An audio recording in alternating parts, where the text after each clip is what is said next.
ಈ ವರ್ಷ ಯಾರೆಲ್ಲ KCET ಚಾಯ್ಸ್ ಎಂಟ್ರಿಯಲ್ಲಿ ಚಾಯ್ಸ್ 3 ಮತ್ತೆ ಸೀಟ್ ನಾಟ್ ಅಲಾಟೆಡ್ ಅಂತ ಯಾರಿಗೆಲ್ಲ ಬಂದಿರುತ್ತೆ ಈ ಒಂದು ವಿಡಿಯೋ ಸಖತ್ ಇಂಪಾರ್ಟೆಂಟ್ ಆಗಿರುತ್ತೆ. ಈಗ ಚಾಯ್ಸ್ 3 ಏನೋ ಸೆಲೆಕ್ಟ್ ಮಾಡಿದ್ರಿ, ನಿಮ್ಮ ಸಿಕ್ಕಿರೋ ಸೀಟ್ನ ಕ್ಯಾನ್ಸಲ್ ಮಾಡ್ಕೊಂಡ್ರಿ. ನೆಕ್ಸ್ಟ್ ಏನು ಪ್ರೋಸೆಸ್ ಇರುತ್ತೆ? ನಾವು ಕಾಲೇಜ್ನ ಆ್ಯಡ್ ಮಾಡ್ಬೋದಾ, ರೀಅರೇಂಜ್ ಯಾವಾಗ ಮಾಡೋದು, ಮತ್ತೆ ನನಗೆ ಕಾಲೇಜ್ ಸಿಗುತ್ತಾ ಸೆಕೆಂಡ್ ರೌಂಡಲ್ಲಿ, ಎಲ್ಲ ಡೌಟ್ಸು ಇದೇನೆ. ಮತ್ತು ಸೀಟ್ ಯಾರಿಗೆಲ್ಲ ಸಿಕ್ಕಿಲ್ಲ, ಸೀಟ್ ನಾಟ್ ಅಲಾಟೆಡ್ ಅಂತ ಬಂದಿದೆ, ನೆಕ್ಸ್ಟ್ ಪ್ರೋಸೆಸ್ ಏನು, ನೆಕ್ಸ್ಟು ನಿಮಗೆ ಕಾಲೇಜ್ ಸಿಗುತ್ತಾ, ಈ ರೀತಿ ಡೌಟ್ಸ್ ಇರುತ್ತೆ ಅಲ್ವಾ. ಇದ್ರ ಬಗ್ಗೆ ಎಲ್ಲ ಕಂಪ್ಲೀಟಾಗಿ ತಿಳಿಸ್ಕೊಡ್ತೀನಿ. ಆದ್ದರಿಂದ ಎಲ್ಲ ನಮ್ಮ ಚಾನಲ್ಗೆ ಇನ್ನೂ ಸಬ್ಸ್ಕ್ರೈಬ್ ಆಗಿಲ್ಲ ಅಂದರೆ ಸಬ್ಸ್ಕ್ರೈಬ್ ಆಗಿ, ಯಾಕಂದರೆ ನೆಕ್ಸ್ಟ್ ನಿಮ್ಮ ಕೌನ್ಸಿಲಿಂಗ್ ಮುಗಿಯೋ ತನಕ ಇದೇ ರೀತಿ ಕಂಪ್ಲೀಟಾಗಿ ಗೈಡ್ ಮಾಡ್ತೀನಿ. ಅದಕ್ಕಿಂತ ಮುಂಚೆ ನಿಮಗೆ ಯಾವ ಕಾಲೇಜ್ ಸಿಕ್ಕಿತ್ತು, ಸೊ ನೀವು ಯಾವ ಚಾಯ್ಸ್ನ ಚೂಸ್ ಮಾಡಿದ್ರಿ ಅದನ್ನು ಕಮೆಂಟ್ ಬಾಕ್ಸಲ್ಲಿ ತಿಳಿಸಿ. ನೋಡೋಣ ಎಷ್ಟು ಸ್ಟೂಡೆಂಟ್ಸ್ಗೆ ಸೀಟ್ ಸಿಕ್ಕಿದೆ, ಯಾರೆಲ್ಲ ಚಾಯ್ಸ್ 3 ಸೆಲೆಕ್ಟ್ ಮಾಡಿದ್ದೀರಾ ಅಂತ. ಸೊ ಬನ್ನಿ ಫ್ರೆಂಡ್ಸ್, ವಿಡಿಯೋನ ಶುರು ಮಾಡೋಣ. ಮೊದಲನೇದಾಗಿ ಈಗ ಯಾರೆಲ್ಲ ಸೀಟ್ ನಾಟ್ ಅಲಾಟೆಡ್ ಅಂತ ಬಂದಿರುತ್ತೆ ಮತ್ತೆ ಯಾರು ಚಾಯ್ಸ್ 3 ಸೆಲೆಕ್ಟ್ ಮಾಡ್ಕೊಂಡಿರ್ತೀರಾ, ನೀವಿಬ್ಬರೂ ಕೂಡ ಆಲ್ಮೋಸ್ಟ್ ಸೇಮ್. ಸೊ ನಿಮ್ಗೆ ಏನೂ ಡಿಫ್ರೆನ್ಸ್ ಇರೋದಿಲ್ಲ, ಏಕೆಂದರೆ ಈಗ ರೌಂಡ್ 1ನಲ್ಲಿ ಇವ್ರಿಗೆ ಸೀಟ್ ಅಲಾಟ್ ಆಗಿತ್ತು. ಸೊ ಚಾಯ್ಸ್ 3 ಸೆಲೆಕ್ಟ್ ಮಾಡಿರೋರಿಗೆ ಸೀಟ್ ಅಲಾಟ್ ಆಗಿತ್ತು. ಅವ್ರೇನು ಮಾಡಿದ್ದಾರೆ, ಅವ್ರಿಗೆ ಸಿಕ್ಕಿರೋ ಸೀಟ್ನ ಕ್ಯಾನ್ಸಲ್ ಮಾಡ್ಕೊಂಡಿದ್ದಾರೆ. ಸೊ ಅದು ಮಿಸ್ ಆ ಕಾಲೇಜ್ನ ಆ್ಯಡ್ ಮಾಡಿದ್ರು ಅಥವಾ ಆಪ್ಷನ್ 3 ರಿಸಲ್ಟ್ ಎಲ್ಲ ಬಂದ ಮೇಲೆ ಮೈಂಡ್ ಚೇಂಜ್ ಆಯಿತೋ ಗೊತ್ತಿಲ್ಲ. ಸೊ ಅವರು ಸಿಕ್ಕಿರೋ ಸೀಟ್ನ ಕ್ಯಾನ್ಸಲ್ ಮಾಡ್ಕೊಂಡಿದ್ದಾರೆ.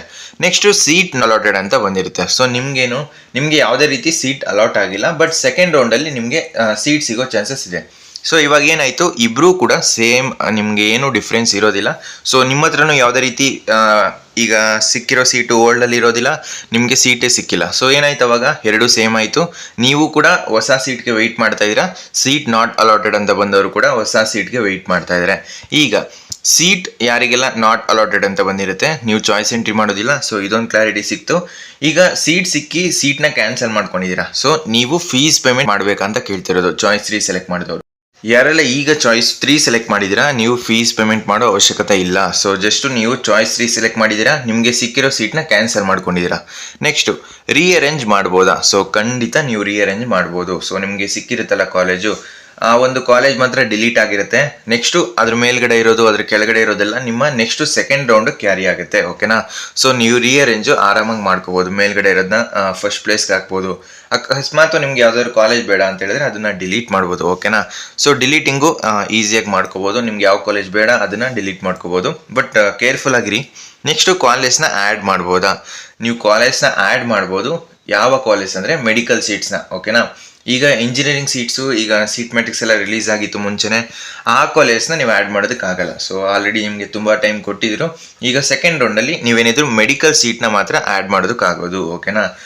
ಇಂಜಿನಿಯರಿಂಗ್ ಸೀಟ್ನೂ ಆ್ಯಡ್ ಮಾಡ್ಬೋದು. ಅದು ಯಾವಾಗ ಅಂದರೆ ಹೊಸ ಕಾಲೇಜ್ ಯಾವುದಾದ್ರೂ ಸೀಟ್ ಮ್ಯಾಟ್ರಿಕ್ಸಲ್ಲಿ ಆ್ಯಡ್ ಆದಾಗ ಮಾತ್ರ ನೀವು ಕಾಲೇಜ್ನ ಆ್ಯಡ್ ಮಾಡ್ಬೋದು. ಅದು ಬಿಟ್ಟರೆ medical seats, so medical seats ಈಗ ಯಾರೆಲ್ಲ ಮೆಡಿಕಲ್ ಅಂದರೆ ನೀಟ್ ಎಕ್ಸಾಮ್ ಬರೆದು ರಿಸಲ್ಟ್ ಬಂದಿರುತ್ತಲ್ವಾ, ನೀವು ಮೆಡಿಕಲ್ ಸೀಟ್ಸ್ನ ಬೇಕಾದರೆ ಈಗ ಪ್ರಿಯಾರಿಟಿಲಿ ನೀವು ಯಾವ ಪ್ರಿಯಾರಿಟಿಲಿ ಬೇಕಾದರೂ ಆ್ಯಡ್ ಮಾಡ್ಕೋಬೋದು, ಓಕೆನಾ. ನೆಕ್ಸ್ಟು ಎಷ್ಟು ಕಾಲೇಜ್ನ ಆ್ಯಡ್ ಮಾಡಿದರೆ ಸೇಫು? ತುಂಬ ಸ್ಟೂಡೆಂಟ್ಸ್ಗೆ ಡೌಟ್ ಇರೋದು, ಎಷ್ಟು ಕಾಲೇಜ್ನ ಆ್ಯಡ್ ಮಾಡಿದರೆ ನನಗೆ ಕಾಲೇಜ್ ಸಿಗುತ್ತೆ, ಸೊ ಎಷ್ಟು ಆ್ಯಡ್ ಮಾಡಿದರೆ ಸೇಫು, ಈ ರೀತಿ ಕೇಳ್ತಾ ಇದ್ದೀರಾ. ನೋಡಿ, ನೀವು ಎಷ್ಟು, ಈಗ ಒಬ್ಬೊಬ್ರು ಏನು ಮಾಡಿರ್ತಾರೆ, 500 ಆಪ್ಷನ್ಸ್ನೂ ಹಾಕಿರ್ತಾರೆ. ಸೊ 500+ ಹಾಕಿರ್ತಾರೆ, ಇವ್ರಿಗೆ ಸೀಟ್ ಸಿಗಲ್ಲ. ಇನ್ನೊಬ್ರು ಏನು ಮಾಡಿರ್ತಾರೆ, ಒಂದು 10 ಕಾಲೇಜ್ನ ಹಾಕಿರ್ತಾರೆ, 10+ ಕಾಲೇಜು. ಸೊ ಇವ್ರಿಗೆ ಸೀಟ್ ಸಿಗುತ್ತೆ. ಏನು ಡಿಫ್ರೆನ್ಸ್ ಇವರಿಬ್ಬರಲ್ಲೂ? ಇವರು ಕರೆಕ್ಟಾಗಿ ಕಟ್ ಆಫ್ನ ನೋಡಿಕೊಂಡು, so cut off last year ರೆಫರೆನ್ಸ್ನ ತಗೊಂಡು ಕೌನ್ಸಿಲಿಂಗ್ ಬಗ್ಗೆ ಎಲ್ಲ ತಿಳ್ಕೊಂಡು ಇವರು ಒಂದು 10 ಕಾಲೇಜ್ನ ಹಾಕಿರ್ತಾರೆ. ಸೊ ಇವರ ರೇಂಜ್ಗೆ ಸಿಗುವಂಥದ್ದನ್ನ ಇವ್ರೇನು ಮಾಡಿರ್ತಾರೆ, ಇವರ ರ್ಯಾಂಕು 1 ಲಕ್ಷದ ಮೇಲೆ ಇರುತ್ತೆ. 1 ಲಕ್ಷ ಇದ್ರೂ ಚೆನ್ನಾಗಿರೋ ಕಾಲೇಜ್ ಸಿಗ್ಬೋದು, ಬಟ್ ಬ್ರ್ಯಾಂಚ್ ಜೊತೆ ಕಾಂಪ್ರಮೈಸ್ ಆಗಬೇಕಷ್ಟೇನಾ. ಸೊ ಅದಿರಲಿ. ಈಗ ಇವ್ರದ್ದು 1 ಲಕ್ಷ ಇದೆ, ಇವ್ರದ್ದು ಕೂಡ 1 ಲಕ್ಷ ಇದೆ. ಇವ್ರೇನು ಮಾಡ್ತಾರೆ, ಟಾಪ್ ಕಾಲೇಜಲ್ಲಿ CS, AML, EC ಇಂಥದ್ದಕ್ಕೆ ಟ್ರೈ ಮಾಡ್ತಾರೆ. ಸೊ ಇವರು ಬೇರೆ ಬ್ರಾಂಚ್ ಹಾಕೋದಿಲ್ಲ. ಸೊ EC ಇದೆಲ್ಲ ಲಾಸ್ಟ್ ಇಲ್ಲಿಗೆ ಒಂದು 50,000, ಟಾಪ್ ಕಾಲೇಜಲ್ಲಿ ಮ್ಯಾಕ್ಸಿಮಮ್ 50,000 ಬರ್ಬೋದು. SC ST ರಿಸರ್ವೇಷನ್ ಇತ್ತು ಅಂತ ಹೇಳಿದ್ರೆ ಇನ್ನೂ ಜಾಸ್ತಿ ಹೋಗ್ಬೋದು, ಓಕೆನಾ. ಸೊ ಅದನ್ನು ನೀವು ಕಟ್ ಆಫಲ್ಲಿ ಚೆಕ್ ಮಾಡ್ಕೋಬೋದು.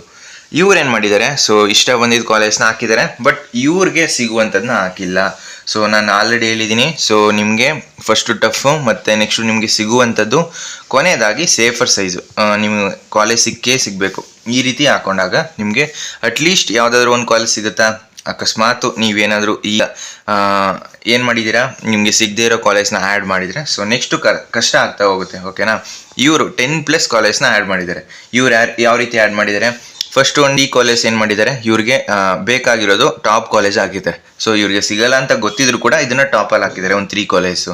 ನೆಕ್ಸ್ಟ್ ಒಂದು 3 ಕಾಲೇಜು ಇವರ ರ್ಯಾಂಕ್ ಹತ್ರ ಇರೋದು, ಅಂದರೆ ಇವರ ರ್ಯಾಂಕ್ 1 ಲಕ್ಷ ಇದ್ರೆ ಆ ಒಂದು ಕಾಲೇಜ್ ಕಟ್ ಆಫ್ 95,000 ಇಂದ 1 ಲಕ್ಷ ತನಕ ಇದೆ. ಸೊ ಇದನ್ನ ಇವರು ಮಧ್ಯದಲ್ಲಿ ಹಾಕಿದ್ದಾರೆ. ಸೊ ನೆಕ್ಸ್ಟ್ ಕೊನೆಯದು ಒಂದು 5-6 ಆಪ್ಷನ್ಸ್ ಏನು ಮಾಡಿದ್ದಾರೆ, ಇವ್ರಿಗೆ ಪಕ್ಕ ಸಿಗಬೇಕು ಅಂದರೆ ಇವರ ರ್ಯಾಂಕ್ 1 ಲಕ್ಷ ಇದ್ರೆ 1,10,000, 1,20,000 ಈ ರೀತಿ ಇದ್ದಾಗ ಇವ್ರಿಗೆ ಸಿಗೋ ಚಾನ್ಸಸ್ ಜಾಸ್ತಿ ಇರುತ್ತೆ. ಈ ರೀತಿ ಆಗ್ದಾಗ ನೀವು 100 ಆಪ್ಷನ್ಸ್ ಹಾಕೋದು ಒಂದೇ, ನೀವು ಕರೆಕ್ಟಾಗಿ ಅನಲೈಸ್ ಮಾಡಿ ಕಟ್ ಆಫ್ನ ಕೌನ್ಸಿಲಿಂಗ್ ಪ್ರೋಸೆಸ್ ಬಗ್ಗೆ ತಿಳ್ಕೊಂಡು ಹಾಕಿದ್ರೆ 4ರಿಂದ 5 ಆಪ್ಷನ್ ಅಥವಾ 2-3 ಆಪ್ಷನ್ ಇದ್ರೂ ಓಕೆ, ಬಟ್ ನೀವು ಕರೆಕ್ಟಾಗಿ ತಿಳ್ಕೊಬೇಕು ಪ್ರೋಸೆಸ್ನ. ಸೊ ಪ್ರೋಸೆಸ್ ನಿಮಗೆ ಗೊತ್ತಿತ್ತು ಅಂತ ಹೇಳಿದ್ರೆ ನೀವು ಯಾವ ರೀತಿ ಬೇಕಾದರೂ ಪ್ಲ್ಯಾನ್ ಮಾಡ್ಕೋಬೋದು. ಓಕೆನಾ? ಸೊ ಇದು ನಿಮಗೆ ಕ್ಲಾರಿಟಿ ಸಿಕ್ತು. ಈಗ ಚಾಯ್ಸ್ 3 ಸೆಲೆಕ್ಟ್ ಮಾಡ್ಕೊಂಡಿರ್ತೀರಲ್ವಾ, ನಿಮಗೆ ಯಾವ ರೀತಿ ವರ್ಕ್ ಆಗುತ್ತೆ ಅಂತ ತೋರಿಸ್ತೀನಿ. ಈಗ ಒಂದು 5 ಕಾಲೇಜ್ನ ಆ್ಯಡ್ ಮಾಡಿದ್ದೀರಾ. ಸೊ ಒಂದು ಎಕ್ಸಾಂಪಲ್ ನಿಮ್ಗೆ ಹೇಳ್ತಾ ಇರೋದು, ನೆಕ್ಸ್ಟು SJC. ಓಕೆ, ಸೊ ಒಂದು 4 ಕಾಲೇಜ್ನ ಆ್ಯಡ್ ಮಾಡಿದ್ದೀರಾ ಅಂತ ಅಂದ್ಕೊಳ್ಳಿ. ಇವಾಗ ಯಾವ ರೀತಿ ವರ್ಕ್ ಆಗುತ್ತೆ ಅಂತ ಹೇಳಿದ್ರೆ, ಈಗ ನಿಮಗೆ ಯಾವ ಕಾಲೇಜ್ ಅಲಾಟ್ ಆಗಿದೆ, ಇಲ್ಲಿ ಈ ಕಾಲೇಜ್ ಅಲಾಟ್ ಆಗಿದೆ. ಸೊ BTS ಅಂತ ಅಂದ್ಕೊಳ್ಳಿ, ಸುಮ್ಮನೆ ನಾನು ಹೇಳ್ತಾ ಇರೋದು ಇದು. ಈಗ 3rd ಪ್ರಿಯಾರಿಟಿ ನಿಮಗೆ ಅಲಾಟ್ ಆಗಿದೆ. ನೆಕ್ಸ್ಟು ನೀವು ಏನು ಮಾಡಬೇಕು, ಈಗ ನೋಡಿ, ನಿಮಗೆ ಈಗ ಚಾಯ್ಸ್ 3 ಸೆಲೆಕ್ಟ್ ಮಾಡಿರೋರಿಗೆ ಗೊತ್ತಿರುತ್ತೆ ಏನು ಅಂದರೆ ನಿಮ್ಗೆ ಸಿಕ್ಕಿರೋ ಸೀಟ್ ಇಷ್ಟ ಇಲ್ಲ. ಸೊ ಅದಕ್ಕೆ ನೀವು ಚಾಯ್ಸ್ 3 ಸೆಲೆಕ್ಟ್ ಮಾಡಿಕೊಂಡು ಈಗ ಏನು ಸೀಟ್ ಸಿಕ್ಕಿದೆ ಅದನ್ನು ಕ್ಯಾನ್ಸಲ್ ಮಾಡ್ಕೊತಾ ಇದ್ದೀರಾ ಕಂಪ್ಲೀಟಾಗಿ. ನೆಕ್ಸ್ಟು ಇದು ಮೇಲ್ಗಡೆ ಇರೋದು, ಇದು ಕೆಳಗಡೆ ಇರೋದು ಎಲ್ಲ ಕೂಡ ನಿಮ್ಮ ಸೆಕೆಂಡ್ ರೌಂಡ್ ಕ್ಯಾರಿ ಆಗುತ್ತೆ. ಸೊ ಸೆಕೆಂಡ್ ರೌಂಡಲ್ಲಿ ನೀವು ಬೇಕಾದರೆ ಇದನ್ನು ಫಸ್ಟ್ ಪ್ರಿಯಾರಿಟಿ ಕೊಡ್ಬೋದು, ಇದನ್ನು ಲಾಸ್ಟ್ ಪ್ರಿಯಾರಿಟಿ ಕೊಡ್ಬೋದು, ಅಥವಾ ಈ ಕಾಲೇಜ್ ಬೇಡವಾ ಇದನ್ನು ಡಿಲೀಟ್ ಮಾಡ್ಬೋದು, ಅಥವಾ ಈ ಕಾಲೇಜ್ ಬೇಡವಾ ಇದನ್ನು ಡಿಲೀಟ್ ಮಾಡ್ಬೋದು. ಬಟ್ ಇದನ್ನು ನೀವು ಮರ್ತು ಬಿಡಬೇಕು. ಈಗ ನಿಮ್ಗೆ ಯಾವುದು ಫಸ್ಟ್ ರೌಂಡಲ್ಲಿ ಸಿಕ್ಕಿರುತ್ತೆ ಅದನ್ನು ನೀವು ಮರ್ತು ಬಿಡಬೇಕು. ನೆಕ್ಸ್ಟು ಈ ರೀತಿ ನೀವು ಪ್ರಿಯಾರಿಟಿ ಚೇಂಜ್ ಮಾಡ್ಕೋಬೋದು. ಅಥವಾ ನೆಕ್ಸ್ಟ್ ಈಗ ಏನಾದರೂ ನೀವು ಮೆಡಿಕಲ್ ಆಸ್ಪಿರೆಂಟ್ ಆಗಿದೆ, ಮೆಡಿಕಲ್ ಎಕ್ಸಾಮ್ ಅಂದರೆ ನೀಟ್ ಎಕ್ಸಾಮ್ ಬರೆದು ರಿಸಲ್ಟ್ ಬಂದಿದ್ರೆ ನಿಮ್ಮದು, ನೀವು ಬೇಕಾದರೆ ಇಲ್ಲಿ ಮೆಡಿಕಲ್ ಸೀಟ್ನ ಆ್ಯಡ್ ಮಾಡ್ಕೊಳ್ಳಿ, ಫಸ್ಟ್ ಪ್ರಿಯಾರಿಟಿಗೆ ಕೊಡ್ಬೋದು. ಬೇಕಾದ್ರೆ ನಿಮ್ಮ ಯಾವ ಕೋರ್ಸ್ಗೆ ಜಾಯ್ನ್ ಆಗಬೇಕು ಅನ್ನೋ ನಿಮ್ಮ ಮೈಂಡಲ್ಲಿ ಇರುತ್ತಲ್ಲ, ಸೊ ಅದನ್ನು ಫಸ್ಟ್ ಪ್ರಿಯಾರಿಟಿ ಕೊಡ್ತಾ ಬನ್ನಿ. ಓಕೆನಾ? ಸೊ ಈ ರೀತಿ ವರ್ಕ್ ಆಗುವಂಥದ್ದು. ಈಗ ಸೀಟ್ ಸಿಕ್ಕಿಲ್ಲ ಅಂದರೆ ನೀವು ಕೂಡ ಆರಾಮಾಗಿ ಎಡಿಟ್ ಮಾಡ್ಕೋಬೋದು. ಓಕೆನಾ? ಸೊ ಈಗ RB, BMS ಮತ್ತು SJC ಮತ್ತು NI, ಸೊ ಈ ರೀತಿ ಇರುತ್ತೆ. ಈಗ ನಿಮಗೆ ಯಾವುದೂ ಸೀಟ್ ಸಿಕ್ಕಿಲ್ಲ, ಸೊ ಇಷ್ಟೂ ಕೂಡ ನಿಮ್ಮ ಸೆಕೆಂಡ್ ರೌಂಡ್ ಕ್ಯಾರಿ ಆಗುತ್ತೆ.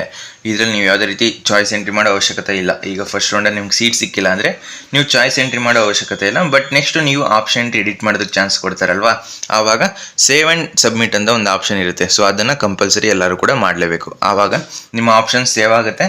ನಿಮಗೆ ನೆಕ್ಸ್ಟ್ ರೌಂಡಲ್ಲಿ ಯಾವ್ದಾದ್ರು ಕಾಲೇಜು ಸಿಕ್ಕಿದ್ರೆ ಸಿಗುತ್ತೆ. ಓಕೆನಾ? ಸೊ ಯಾವುದೇ ರೀತಿ ಟೆನ್ಷನ್ ಬೇಡ. ಯಾಕಂದರೆ ಈ ವರ್ಷ ನಿಮಗೆ ಹಲವಾರು ಅಡ್ವಾಂಟೇಜಸ್ ಇದೆ, ಅಂದರೆ ಗುಡ್ ನ್ಯೂಸ್ ಜೊತೆಗೆ ಅಡ್ವಾಂಟೇಜಸ್. ಏಕೆಂದರೆ ಮೆಡಿಕಲ್ ಸ್ಟೂಡೆಂಟ್ಸು ಈಗ ಏನು ಮಾಡಿದರು, ಫಸ್ಟ್ ರೌಂಡಲ್ಲಿ ಇಂಜಿನಿಯರಿಂಗ್ ಸೀಟ್ನ ಬ್ಯಾಕಪ್ ಆಗಿ ಇಟ್ಕೊಂಡಿದ್ರು. ಸೊ ಅವಾಗ ಏನಾಯಿತು, ಇಂಜಿನಿಯರಿಂಗ್ ಆಸ್ಪಿರೆಂಟ್ಗೆ ಸಿಗಬೇಕಾಗಿರೋ ಸೀಟು ಅಂದರೆ ವೇಕೆನ್ಸಿ ಇರಲಿಲ್ಲ. ಸೊ ಮೆಡಿಕಲ್ ಸ್ಟೂಡೆಂಟ್ಸ್ಗೆ ಅಲಾಟ್ ಆಯಿತು. ಈಗೇನಾಗುತ್ತೆ, ಮೆಡಿಕಲ್ ಆಪ್ಷನ್ ಎಂಟ್ರಿ ಮಾಡೋಕ್ಕೆ ಬಿಟ್ಟಿದ್ದೀರಾ. ಸೊ ಆ ಒಂದು ಮೆಡಿಕಲ್ ಸ್ಟೂಡೆಂಟು ಮೆಡಿಕಲ್ ಸೀಟ್ಸ್ನ ಹಾಕ್ತಾರೆ, ಮೆಡಿಕಲ್ ಸೀಟ್ಸು ಇವ್ರಿಗೆ ಅಲಾಟ್ ಆಗುತ್ತೆ. ಸೊ ಆವಾಗ ಇಂಜಿನಿಯರಿಂಗ್ ಸೀಟು ವೇಕೆನ್ಸಿ ಉಳ್ಕೊಳ್ಳುತ್ತೆ. ಆ ಒಂದು ಇಂಜಿನಿಯರಿಂಗ್ ಸೀಟು ಇನ್ನೊಬ್ಬ ಇಂಜಿನಿಯರಿಂಗ್ ಆಸ್ಪಿರೆಂಟ್ಗೆ ಅಲಾಟ್ ಆಗುತ್ತೆ. ಸೊ ಈ ರೀತಿ ವರ್ಕ್ ಆಗುವಂಥದ್ದು. ಮತ್ತು ಈ ವರ್ಷ ಏನಾಗಿದೆ ಅಂದರೆ ಆಲ್ಮೋಸ್ಟು ಒಂದು 10,000 ಸೀಟ್ಸ್ ತನಕ ನಿಮಗೆ ಮ್ಯಾನೇಜ್ಮೆಂಟ್ ಅವರು ಅಂದರೆ ಪ್ರತಿ ಕಾಲೇಜವರು KEAಗೆ ಸರೆಂಡರ್ ಮಾಡಿದ್ದಾರೆ. ಸೊ ನೀವು ಆ ಒಂದು PDF ನೋಡಿದ್ರೆ ಗೊತ್ತಾಗುತ್ತೆ. ಸೊ ಆ ಒಂದು PDF ಬೇಕು ಅಂತ ಹೇಳಿದ್ರೆ ನಮ್ಮ ವಾಟ್ಸಪ್ ಚಾನಲ್ಗೆ ಜಾಯ್ನ್ ಆಗಿ. ಓಕೆನಾ? ಸೊ ಅಲ್ಲಿ ನಿಮಗೆ ಆಲ್ಮೋಸ್ಟು 10,000 ತನಕ ಸೀಟ್ಸ್ನ ಸರೆಂಡರ್ ಮಾಡಿದ್ದಾರೆ KEAಗೆ. ಅದರಿಂದ ಏನಾಗುತ್ತೆ, ನೆಕ್ಸ್ಟು ನಿಮಗೆ ಈಗ ಸೆಕೆಂಡ್ ರೌಂಡಲ್ಲಿ ಈಗೇನು ಸೀಟ್ಸ್ ಅಲಾಟ್ ಆಗಿತ್ತು ಒಂದು ವೇಕೆನ್ಸಿ ಉಳಿದಿಲ್ಲ. ಸೊ ಈಗ 10,000 ಎಕ್ಸ್ಟ್ರಾ ಸೀಟ್ಸು ಆ್ಯಡ್ ಆಗ್ತಾ ಇದೆ. ಇದರಿಂದ ನಿಮಗೆ ಸೀಟ್ ಸಿಗೋ ಚಾನ್ಸಸ್ ಇದೆ. ಬಟ್ ನೀವು ಕರೆಕ್ಟಾಗಿ ಆಪ್ಷನ್ ಎಂಟ್ರಿ ಮಾಡಿರಬೇಕು. ಓಕೆನಾ? ಸೊ ಇದ್ರ ಜೊತೆಗೆ ನೆಕ್ಸ್ಟು ಕೆಲವೊಬ್ರು ಕಾಮೆಡ್ಕೆಯಿಂದ ಅಡ್ಮಿಷನ್ ಆಗಿ ಹೋಗ್ತಾರೆ, ಕೆಲವೊಬ್ರು JEEಗೆ ಹೋಗ್ತಾರೆ, ಕೆಲವೊಬ್ರು ಆಲ್ ಇಂಡಿಯಾ ಕೋಟಾದಲ್ಲಿ ಪಾರ್ಟಿಸಿಪೇಟ್ ಮಾಡ್ತಾ ಇರ್ತಾರೆ. ಈ ರೀತಿ ಕೆಲವೊಬ್ರು ಮ್ಯಾನೇಜ್ಮೆಂಟ್ ಮುಖಾಂತರ ಹೊಂಟೋಗ್ತಾರೆ. ಈ ರೀತಿ ಆದಾಗ ನಿಮಗೆ ಸೀಟ್ ಸಿಗೋ ಚಾನ್ಸಸ್ ಬರ್ತಾ ಜಾಸ್ತಿ ಆಗುತ್ತೆ. ಓಕೆನಾ? ಸೊ ಎಲ್ಲ ಅರ್ಥ ಆಯಿತು ಅಂತ ಅನ್ಕೊತೀನಿ. ಬೇರೆ ಏನಾದರೂ ಡೌಟ್ಸ್ ಇರೋ ಕಮೆಂಟ್ ಬಾಕ್ಸಲ್ಲಿ ತಿಳಿಸಿ. ಸೊ ಫ್ರೆಂಡ್ಸ್, ಈ ವಿಡಿಯೋ ನಿಮ್ಗೆ ಇಷ್ಟವಾಗಿತ್ತು ಅಂದರೆ ಲೈಕ್ ಮಾಡಿ, ಕಮೆಂಟ್ ಮಾಡಿ, ಮತ್ತು ನಿಮ್ಮ ಫ್ರೆಂಡ್ಸ್ಗೆಲ್ಲ ಈ ವಿಡಿಯೋನ ಶೇರ್ ಮಾಡಿ.